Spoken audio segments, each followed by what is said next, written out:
In a world where movie ideas roam free, two friends dare to dream bigger. This is Greenlight This, the show where movie lovers create the blockbusters of tomorrow, one bold idea at a time. From reimagined classics to universes that never existed, we're taking you behind the scenes of films that could be if only someone would hit that green light. My name is Landon Davis, but you can call me Squiddy, and I'm here with the Alfred to my Batman, Travis Mador. I'm Travis. Welcome, listeners. We have never done this before, so we are thrilled to enter the world of Batman. Squiddy, why are we doing this primer? Well, I'm excited to share that our next few episodes, a lot of November, is going to be a deep dive into Tim Burton's Batman movies and expanding the universe thereof. The foundation of that is Batman, so we wanted to give a deep dive on Batman. Travis, why do you think people are so drawn to Batman, and which Batman would you say is your Batman? So I'm going to start with the second question. My Batman is definitely Michael Keaton. The Keaton movies with Tim Burton that we're going to be going into, those really introduced me to Batman as a kid. Just, I don't know, the dark grittiness, but also the kind of absurdity of the universe that Tim created for like that world of Batman was just like so alluring to me as a kid. Like, Absolutely. just a guy that dresses up like a bat. Like, anyone could be Batman with the right tools, the right know-how. And I think that's why I really love and resonate with Batman is like, if I had several $1 million and had an incredibly great shape, I could go out and be Batman. I can save people every night. Yeah. I mean, I agree. But yeah, why do you think people resonate with this character so much? Why does he seem to be kind of the number one superhero? Oh man, I feel like that's a hard question because Batman resonates with people for so many different reasons. Yeah. Like if you ask someone who is there, I feel like there's so many different iterations of Batman that it gives more people the ability to connect to Batman on a different level. So like some people, it is Adam West. Other people, very few people, but maybe George Clooney. Yeah. Christian Bale as Batman is a big one. Ben Affleck, yeah. He can mirror the hero maybe we want or need. Maybe that's it. I think we are going to hopefully flesh out a little bit of that throughout today's episode. I'm going to give my thoughts on my personal Batman at the end. But yeah, let's get into The Dark Knight.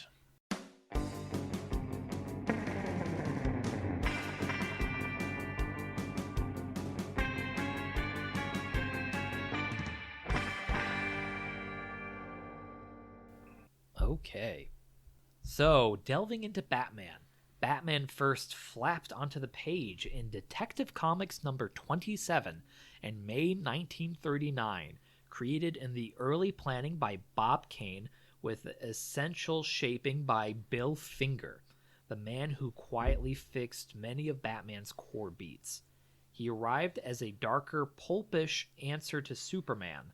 No superpowers, just obsession, gadgets, and a tragic origin. That issue gave the world Bruce Wayne, Alfred, and Commissioner Gordon's earliest outlines. I just want to throw in that if you haven't watched the Batman and Bill 2017 documentary, it's fantastic. It shows the battle to give Bill Finger credit, as Batman was always credited to just Bob Kane. But yeah, go ahead, Travis. And thanks. Yeah, it's so sad it took so long to give Bill the credit that he rightly deserved with co-creating Batman. Yeah. But yes, moving on. DC's lineage goes back to National Allied Publications in 1934, founded by Malcolm Wheeler Nicholson.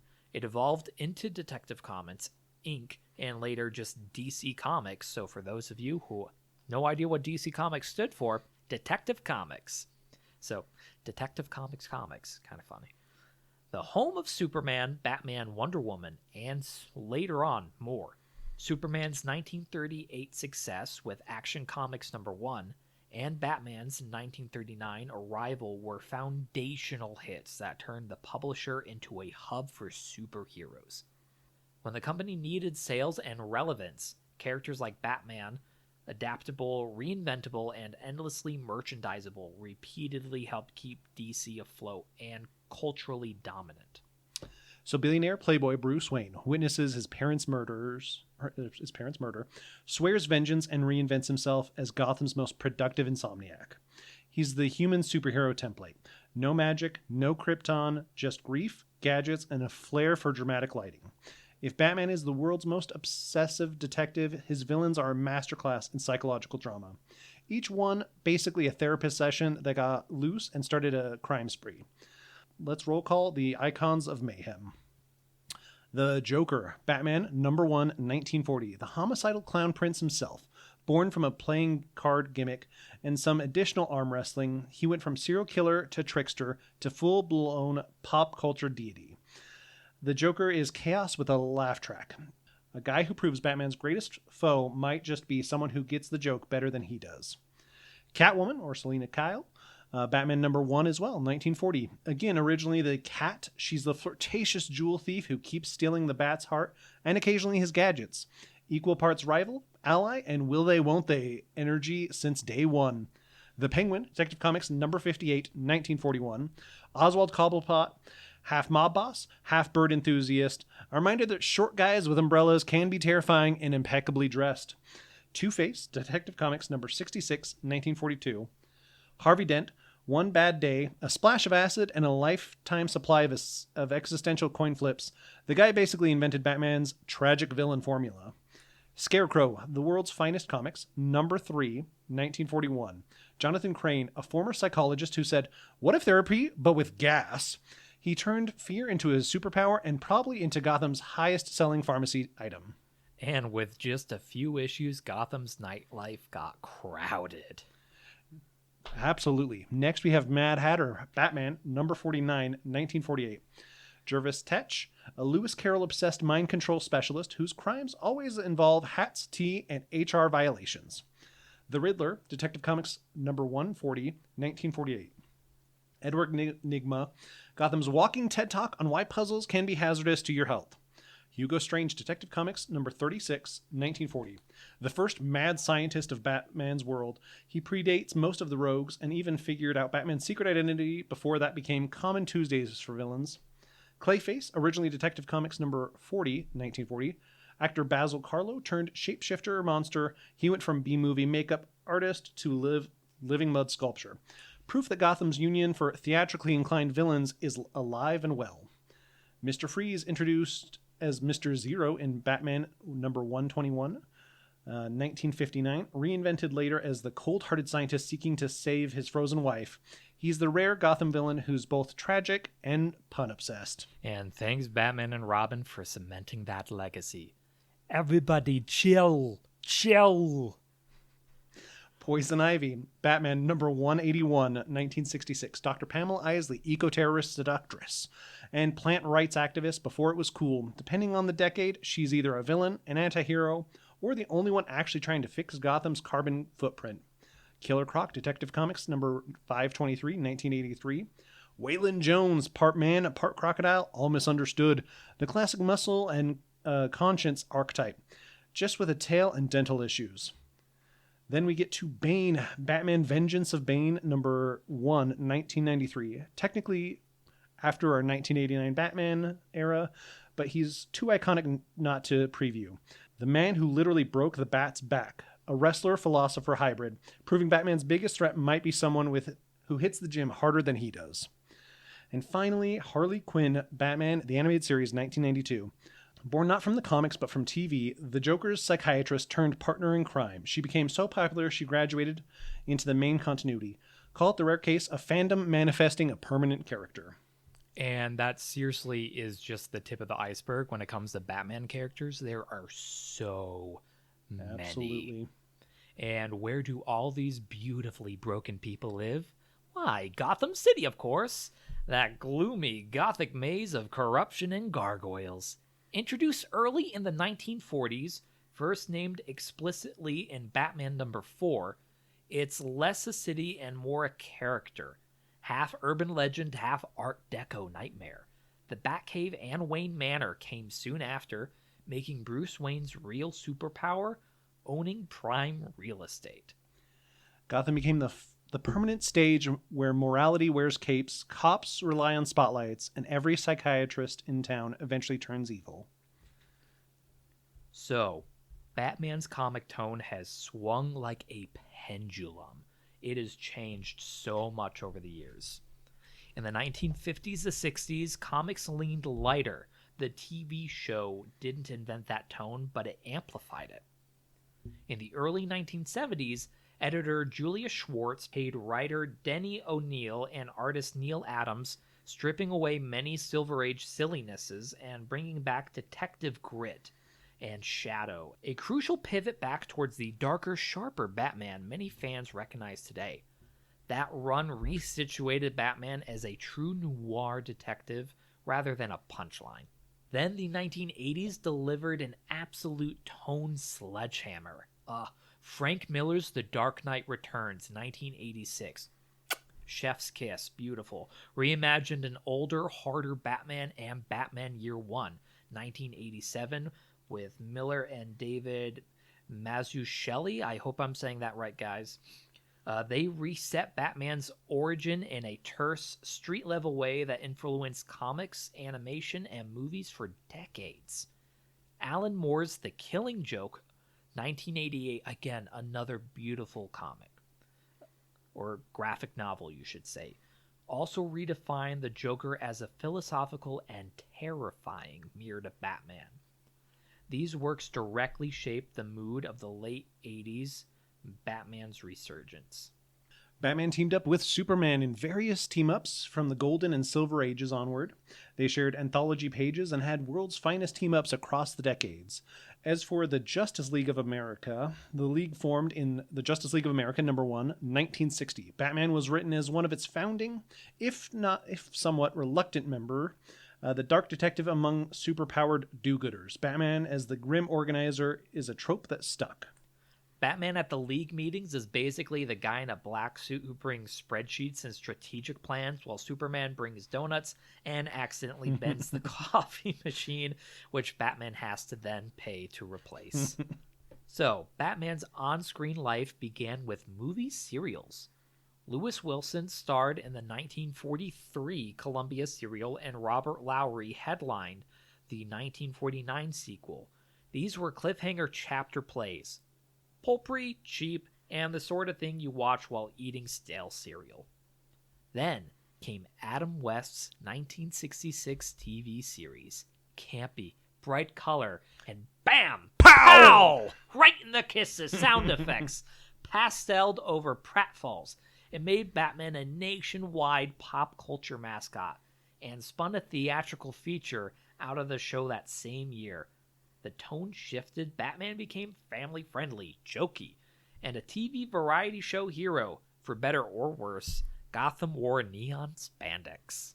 Then, by the mid-80s, Batman has been remade on the page of the darker, mythic figure.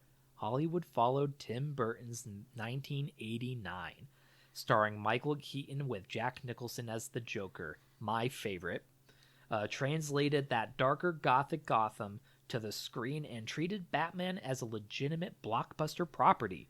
The film opened June 1989 and smashed box office records, proving Batman could anchor major tentpole cinema and that the darker, stylized Batman had huge mainstream appeal. It also shifted the franchise tone away from the campiness of the 1966 and towards stylish, sometimes gothic seriousness. Say what you want about bat nipples, shark spray, or the 60s bat boat, but Burton's film convinced the whole world the billionaires with bat logos sell tickets. A lot of them. Why Batman stuck, and why we keep coming back. Flexibility. Batman can be dark. Batman can be campy, grim, dark, detective noir, sci-fi gadgeteer, or romantic lead. And that elasticity keeps reinventions possible. Psychology, a hero who's defined by trauma, discipline, and obsession, invites deep storytelling. A killer supporting cast. From Commissioner Gordon to Robbins to a rogues gallery that's as theatrical as it is monstrous. Cultural timing.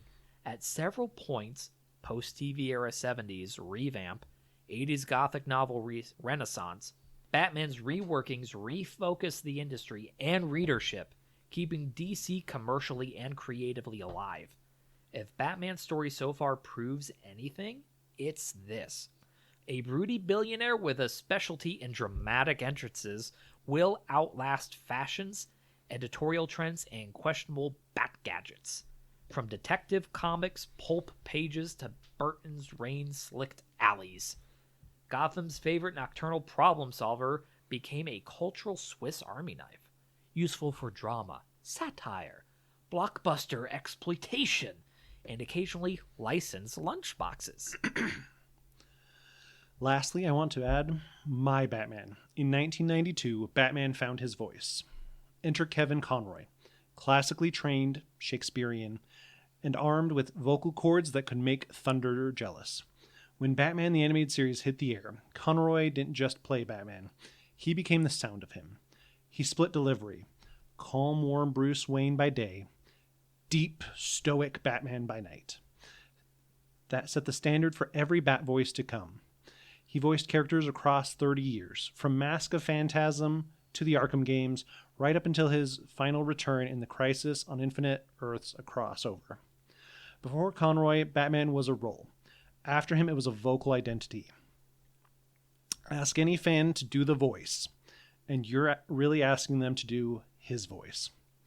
What made the legacy even more profound is that Kevin Conroy was a gay man, something he spoke about later in life with grace and honesty.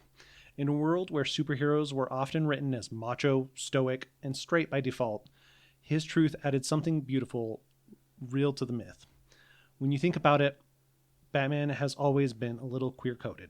The double life, the chosen family of outcasts, the secret identity there that's both a burden and a freedom.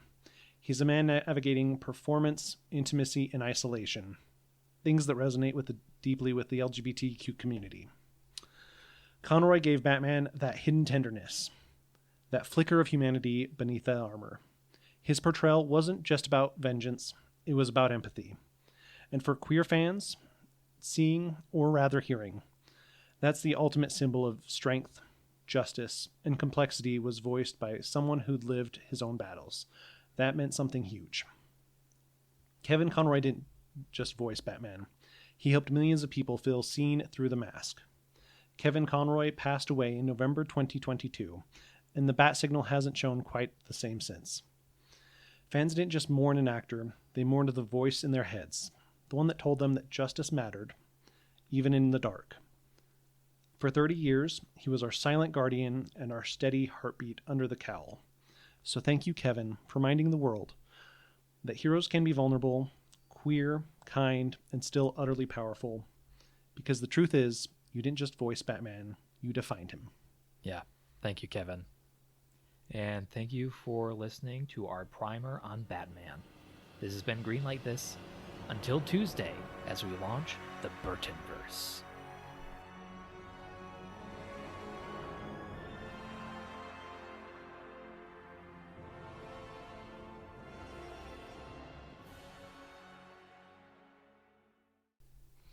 Da da da da da da da da da da da.